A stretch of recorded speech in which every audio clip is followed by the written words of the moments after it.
You've probably clicked on this video because you've recently opened an Apple Watch, you went to disconnect the battery, and pop came the connector. Today I'm going to show you how to fix it. Let's get started.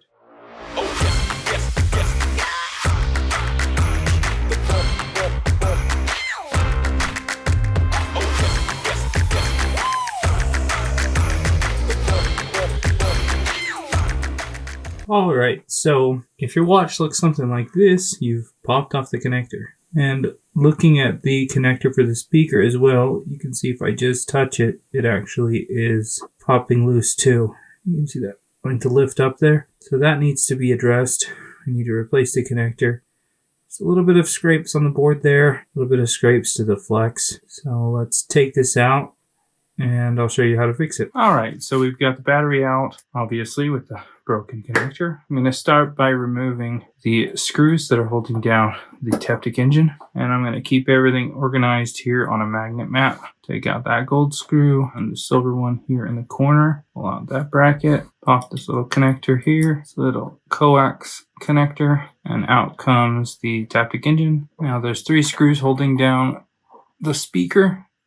1 on the right, 2 on the left, and then I obviously have this speaker already disconnected where I noticed the damaged connector. Now I'm just going to simply pry out the loudspeaker. Now we'll turn our attention over to the power button side. We got a hidden screw back here, 1 screw right here, and a little bracket. And we'll disconnect these 2 connectors for the crown and the power button. And then on this model, there is a force touch sensor. So we need to take out that screw, pop this little connector protector, and then pop up this connector as well. And then we gently get to pry away a little connector. Oh, and it was torn. Great. No force touch. Make sure that coax cable is not adhered to the frame. And now I have 2 screws in the corners and then a little metal bracket that is behind that cable. And then we spin it around. We've got 2 as well here, 1 hidden under a sticker that I'm just going to poke right through its bracket as well. Alright, now I've got a little copper sticker. I'm going to lift and pop this connector and push it into the loudspeaker area. And now I get to pop up the motherboard, gently get it out, and then we can disconnect the connector for the charging in the back. Now we have nice access to this area. We can go into the microscope where we can solder on our new connector. Alright, so for this, and a little bit of flux, and we'll get out our new connector, and we'll open it up, and we'll line it up where it goes. And you'll notice that there's not a lot of clearance on this side or on this side. So we're going to actually flow this one into place. We'll set it aside for 1 second. You get a small amount of low melt solder because it's going to be easy to work with. And I'm just going to add a nice amount of solder to each one of these pads. Okay. And then to ensure that I have plenty of solder, I'm actually going to pre-tin the legs of the connector. This is a step that isn't 100% necessary, but it'll definitely help me not have to add any additional solder whatsoever. Get a little bit of solder on my iron tip, and we're going to go around and just gently touch.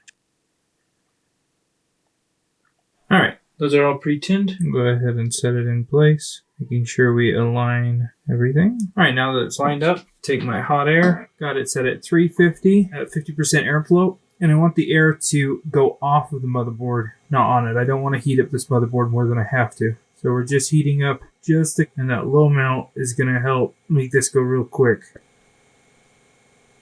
Alright, and we'll pull it away now that it's on there. And in the meantime, we'll go over to this connector and we'll touch up all of the legs. Just take the iron, we'll go in there, and I'm just going to touch each leg, re-securing it. And then we'll come back over here and do the same on this one. We're going to add extra solder. We might as well bulk up these legs as well. Flip it around and we'll do the same thing. Flip up the legs and the ground plane, and then we'll come over here and we'll do the same here. Alright, now I'm going to take a little bit of isopropyl alcohol and we'll clean up all of the flux. Brush inside the connector, make sure we get all of the flux out. Now we can take a look at all of the legs, make sure they're soldered nicely. really good.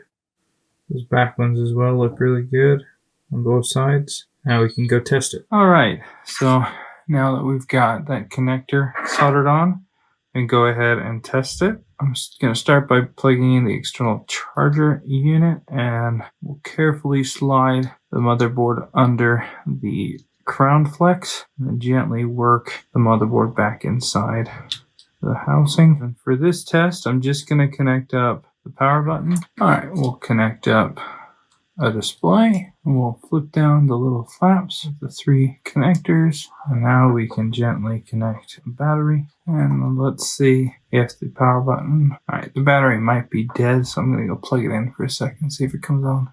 Alright, we just threw it on the charger, and the Apple logo comes on, but it's probably going to go straight to showing us that we are charging, because I can tell that this battery is really dead. Yep, and there we go. So we'll let this charge up for a little bit, and we'll see where that goes.